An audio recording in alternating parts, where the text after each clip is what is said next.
Hello, नमस्कार दोस्तों। दोस्तों, मैं आज ऐसे टॉपिक पर बात करने वाला हूँ जो आपको एक अच्छा होलसेलर ढूँढने में मदद करेगा, आपको एक अच्छा ख़रीदार बनाएगा। अगर आप वीडियो को अच्छे से ध्यान से देखते हैं तो आप में परचेज स्किल बढ़ेगी। आपके परचेज स्किल को बढ़ाने के लिए मैं वीडियो बना रहा हूँ।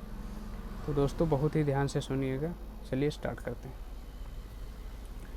दोस्तों, अगर आपने पहली दुकान खोली है, नए हैं, अभी इस दुकान खोलने के मामले में आप पहली बार दुकान खोल रहे हैं, तो आप और आपके पास बजट भी कम है, कम पूँजी है, तो आप मार्केट में कम से कम क्वांटिटी में सामान खरीदिए और मैक्सिमम वैरायटी रखने की कोशिश कीजिए। आप होलसेलर को बताएंगे, दुकान पर जाएंगे, उससे बोल देंगे कि मेरी नई दुकान है और मुझे ज़्यादा वैरायटी कम क्वांटिटी में दे दीजिए, तो वो दे देगा। अब मैं एक अच्छा होलसेलर ढूंढने की बात करूंगा। दोस्तों, अगर आपने नई दुकान खोली है तो आप ख़रीदारी करने के लिए किसी दूर शहर में न जाएं, अपने ही आसपास के मार्केट से ख़रीदारी करें। आपका जो होलसेल मार्केट है, अपने बाज़ार के होलसेल मार्केट से ही ख़रीदारी करें। उससे क्या होता है दोस्तों कि आप बहुत आसानी से उन तक पहुंच जाएंगे। आपको बार बार लाने और ख़रीदने में आसानी होती है। दोस्तों, अगर आप कुछ ऐसा प्रोडक्ट रखने वाले हैं, आप ऐसा कुछ सामान रख रहे हैं जो एक्सपायरी होने वाला है, एक्सपायरी डेट वाला है, तो आप ख़रीदने से पहले एक्सपायरी डेट ज़रूर देख लें। अब मैं मेन टॉपिक पर बात करने वाला हूं। दोस्तों, आप अपने लोकल मार्केट में चले गए, वहाँ से आप सामान ख़रीद रहे हैं, तो आप कोई भी एक दुकान फिक्स न करें। आप 10 दुकानों से सामान ख़रीदें, 10 जगह से सामान ख़रीदें, कम कम क्वांटिटी में ख़रीदें और कम पैसे में। जैसे जैसे आपको ख़रीदने के लिए एक दिन का बजट आपका 10,000 रुपये है, तो आप 5 जगह से 2-2 हज़ार रुपये के उसमें ख़रीदारी करें। उससे क्या होता है दोस्तों, आपको कहीं ज़्यादा नहीं, अगर कोई आपसे ज़्यादा पैसे ले रहा है तो नहीं ले पाएगा। कुल मिला जुला के सारा बैलेंस मेंटेन हो जाएगा। कोशिश करें कि ऐसी दुकान में घुसें, ऐसी होलसेल वाली दुकान में घुसें जहाँ पर प्राइस टैग लगा हो, फिक्स रेट वाली हो। बहुत सारी दुकानें मिलती हैं दोस्तों, उनका एक कोड रहता है। आपको नहीं पता है तो उनसे वो कोड डिकोड करा लेंगे। आप उनसे बोलेंगे क्या है तो वो बता देंगे पूरा, ऐसा कोड रहता है, ऐसा हमारा कोड है और ऐसा होलसेल रेट है और ऐसा रिटेल रेट है। तो ऐसा भी कर देते। तो अगर आप ऐसी दुकान से ख़रीदते जहाँ पर प्राइस टैग लगा है, तो आपके साथ धोखाधड़ी होने के चांसेस कम है।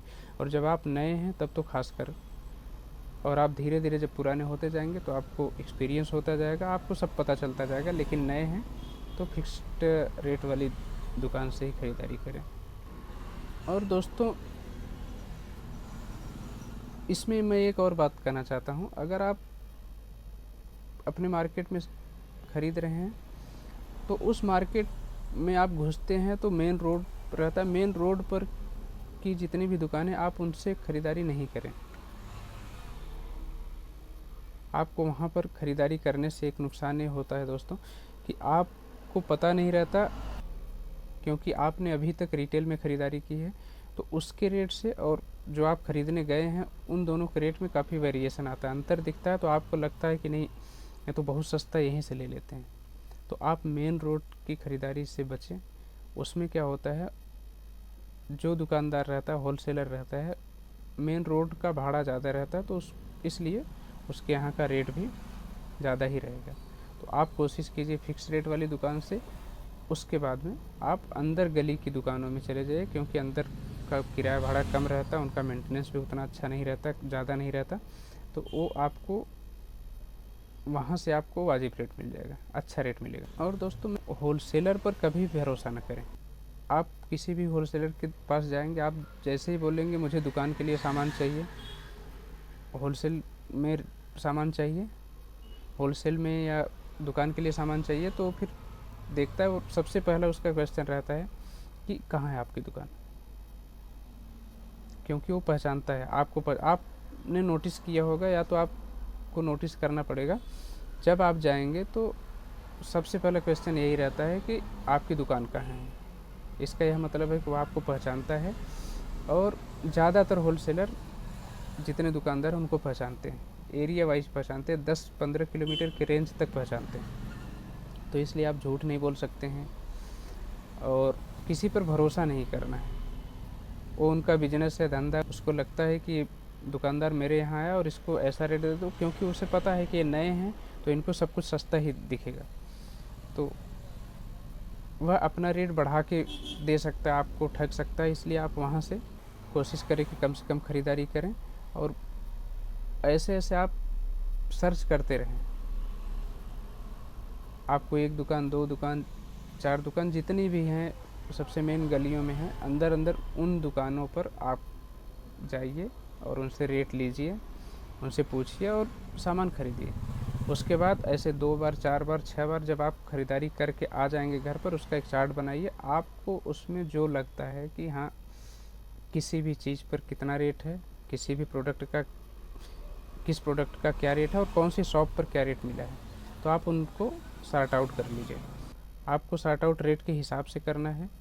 आपको जो सस्ता देता है उसकी सूची बनाइए, जो सामान सस्ता देता है उसकी सूची बनाइए, उसी हिसाब से आप ख़रीदारी कीजिए।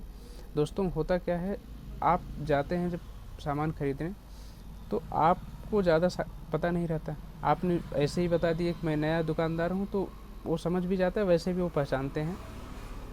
तो फिर आपको जितने प्रोडक्ट पता हैं, 8-10 प्रोडक्ट पता हैं, तो आप 8-10 के रेट जब पूछेंगे तो उन 8-10 के रेट कम करके बताएगा, बाकी के सामान के रेट आपको ज़्यादा ले लेगा, आपको पता भी नहीं चलेगा, आपको लगेगा बहुत अच्छा, बहुत रिजनेबल रेट है। लेकिन ऐसा नहीं होता। तो उसके लिए आप एक लिस्ट बनाइए, लिस्ट के हिसाब से आपको प्रोडक्ट लिखिए, होलसेलर का नाम लिखिए और होलसेलर का रेट लिखिए। उसमें से आप छांट लीजिए, जो सस्ता है आप उसके अगली बार जाएंगे उसी हिसाब से आपको ख़रीदारी करनी है जहाँ सस्ता मिलता है। धीरे धीरे आपको एक्सपीरियंस हो जाएगा। ऐसा मैं इसलिए बता रहा हूँ दोस्तों कि मेरे साथ भी एक ऐसा वाक़या हुआ था। मैं एक सामान ख़रीदने गया, मैंने एक प्रोडक्ट ख़रीदा था। पहली बार मैं गया तो एक होलसेलर के पास गया, मैंने उसको बताया, सब बताया कि मैं नया दुकानदार हूँ और मेरी यहाँ पर दुकान है। तो उसने क्या किया, उस प्रोडक्ट की कीमत लगाई 165 रुपये। मैं आपको एकदम सच बात बता रहा हूँ, 165 रुपये लगाया उसने। फिर मैं लेके आया, 210 रुपये में बिकता है, तो मैंने बोला 200 रुपये तक बिक जाए तब भी 30-40 रुपये बच जाते हैं। उसको लेके आया, मैंने बेच भी दिया 205-210 रुपये में। फिर जब ख़त्म हुआ, फिर मैं दोबारा गया तो मैंने उसको छोड़ के दूसरी जगह पता किया। तो फिर मुझे वहाँ दोस्तों दूसरी जगह जब पता किया तो वहाँ पर 135 रुपये में वही सामान मिला। और हर दुकानदार, हर होलसेलर आपसे यही कहेगा कि मेरा वाजिब रेट है, बहुत अच्छा। आपको भरोसा नहीं करना किसी पर, आपको बस आपको कितने पैसे मिल रहा है और क्या मिल रहा है, आप इसका बढ़िया से बारीकी से ध्यान दें, अध्ययन करना है। फिर मैं तीसरी बार फिर और होलसेलर को, और फिर मैं अगेन वही प्रोडक्ट ख़रीदने के लिए और ऐसे सर्च किया तो मुझे 110 रुपये में मिला। आप सोचिए दोस्तों, पहला वाला 165 रुपये, दूसरा वाला, तीसरा वाला, मतलब अगर आप ऐसे ढूंढते रहेंगे तो आपको रेट 165 से 110 रुपये आने में 2-3 विजिट लगे। समय का नुकसान होता है, सब होता है, लेकिन आपको उसके लिए करना रहेगा। आप करेंगे तब आप अच्छे से खोज पाएंगे। अपने होलसेल मार्केट में प्रेजेंस बनानी है, होलसेल में तो बनानी ही बनानी है। उससे क्या होता है, जितने होलसेलर रहते हैं उनकी नज़रों में आप आते हो, देखते हैं रोड पर आते जाते हैं, तो उन्हें लगता है कि हाँ सच में दुकानदार है, तो आपसे ठगने की कोशिश नहीं करता, पहचानता है। नहीं पहचानते हैं तभी ठगे जाते हैं। और आप उसके बाद में अपने लोकल मार्केट में प्रेजेंस बनाए रखें। उससे क्या होता है, आपको उसके कंपटीशन का पता चलता है, मार्केट में आपके मार्केट में किस रेट में क्या बिक रहा है उसका भी पता चलता है। तो उससे क्या है, आपको अपना रेट रखने में आसान रहते। और आप समझ लीजिए, आपने जितने सस्ते में सामान खरीद लिया वह आपकी एक तरह से बचत है, लाभ है, प्रॉफिट है। तो यह बहुत बड़ा फैक्टर है कि आप सस्ते में माल खरीद रहे हैं। और आप दोस्तों ये एकदम पक्का है कि आप अगर ज़्यादा क्वांटिटी में माल लेंगे तो आपको सस्ता पड़ेगा, लेकिन हमको सस्ता से ज़्यादा अभी क्या ज़रूरत है, अभी हम नए हैं, पहली बार ख़रीदने जा रहे हैं, अभी पहली दूसरी चौथी बार ख़रीदने जा रहे हैं, तो अभी हमको बहुत ज़्यादा सस्ता से ज़्यादा ज़रूरत क्या है, हमें क्या रखना है और कितना ज़्यादा रखना है, इस पे फोकस करना है। अगर आप यह समझ जाएंगे कि क्या रखना है, आपके एरिया में क्या चलता है, उसके लिए आप अगर कम कम क्वांटिटी लाएंगे तो आपको बहुत ज़्यादा अच्छा रहेगा कि कस्टमर की डिमांड क्या है, इधर कस्टमर की क्या डिमांड है और क्या चलता है। जब आपको ये धीरे धीरे समझ में आने लगेगा, उस हिसाब से आप फिर क्वांटिटी आप बढ़ा सकते हैं। लेकिन दोस्तों, अगर इकट्ठे ही पहली बार में आप गए और आपने बहुत सारा सामान खरीद लिया, तो सपोज़ कि जो उसमें 60% ऐसा है कि बहुत तेज़ चलता है आपके एरिया में, और 60% तो धड़ाधड़ निकल जाएगा, लेकिन उसके बाद का 40% वो जो आपका चोक होगा, जो फंसेगा, तो फिर नहीं निकलने वाला है, बहुत धीरे धीरे कभी निकलेगा, एक्सपायरी हो जाएगी। और आप इन सब बातों को ध्यान में रख के एक बढ़िया अपनी परचेज स्किल डेवलप कर सकते हैं और बढ़िया होलसेलर को खोज सकते हैं। आप किसी भी होलसेलर पर भरोसा मत कीजिए, मैं बार बार कहता हूँ, आप अच्छे से बस दुकानें घूमते रहिए, दुकानें घूमिए, रेट लेते रहिए, हमेशा रेट लेते रहिए दोस्तों, आप बहुत पारंगत हो जाएंगे। तब आप बाद में लास्ट में मेन रोड पर ख़रीदारी कर सकते हैं और बढ़िया से कर सकते हैं। दोस्तों, आज के वीडियो में बस इतना ही कहना था, मिलते हैं फिर किसी अगले वीडियो में, तब तक के लिए नमस्कार।